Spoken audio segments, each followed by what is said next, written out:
Is this a good idea or just a waste of barbecue sauce? In this video, I'm marinating a rack of beef ribs in barbecue sauce for a week before smoking them to see how they turn out. But to get this video started, we need to rewind to a week ago to when I'm preparing these beef ribs. So here we've got our rack of beef ribs. These ones don't need much trimming at all, and if you've seen my recent beef rib videos, you know that I don't usually trim them, but because we want the flavour of that barbecue sauce to penetrate as much as possible, we're just going to remove any excess silver skin, fat, and I'm also going to score the bottom membrane. And now we just want to get our beef ribs into a container, and then I'm going to completely cover them with some barbecue sauce.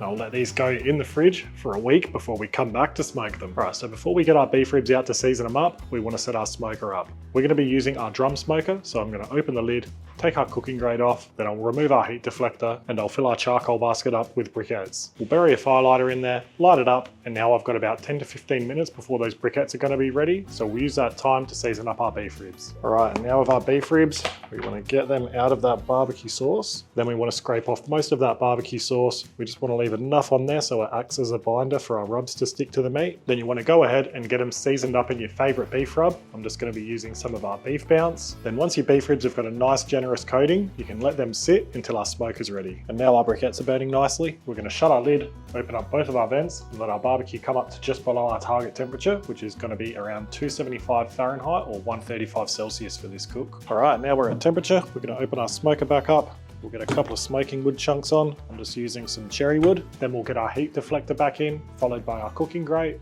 Then we'll get our rack of beef ribs on, and now we'll shut our lid. Then we'll let our beef ribs smoke away, and we'll check on them throughout this cook. All right, we are checking in at the 2-hour mark. I'm getting some nice drawback on the bones already. They're developing a really nice color. There's still plenty of moisture on top, so we're gonna shut our lid and let these keep going. All right, these beef ribs have been going for almost 6 hours now, and these look completely different. I reckon they're pretty close to being done, if not done right now. So let's have a probe around. These are feeling quite tender. And they're right around 96 degrees Celsius or 205 Fahrenheit. And as you can see, they've got an awesome color on the outside. That barbecue sauce has almost been drawn out and caramelized. But let's get these out and onto some foil. Now I've got to say, I can really smell that barbecue sauce already. I reckon we're definitely going to be able to pick that up in the flavour. But what we're going to do now is just let our beef ribs steam off for a few minutes to stop that cooking process. And then I'll wrap them up nice and tight in foil, and then we'll let them rest before we come back to slice and serve them.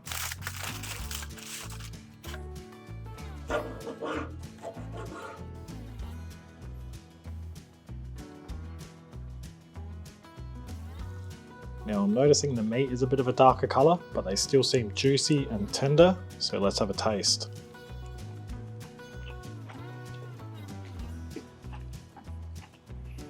That's not bad. You can taste that barbecue sauce deep into the meat, and it's kind of a bit sticky and caramelized on the outside as opposed to a crunchy bark. Now honestly, they aren't too bad. I definitely prefer traditional beef ribs, but if you're a barbecue sauce lover, definitely give it a shot. Now would I use all that barbecue sauce and wait a week to do this all again? Probably not, but it was still fun to do. And if you've got anything else you'd like me to try with marinating beef ribs or something else, definitely let us know in the comments. Or if you've got any questions, don't hesitate to ask them in the comments below. And if you enjoyed the video, give it a thumbs up and subscribe to our channel so you don't miss our next videos. But for now, that's the end of this video. So thanks for watching, and I'll see you in the next one.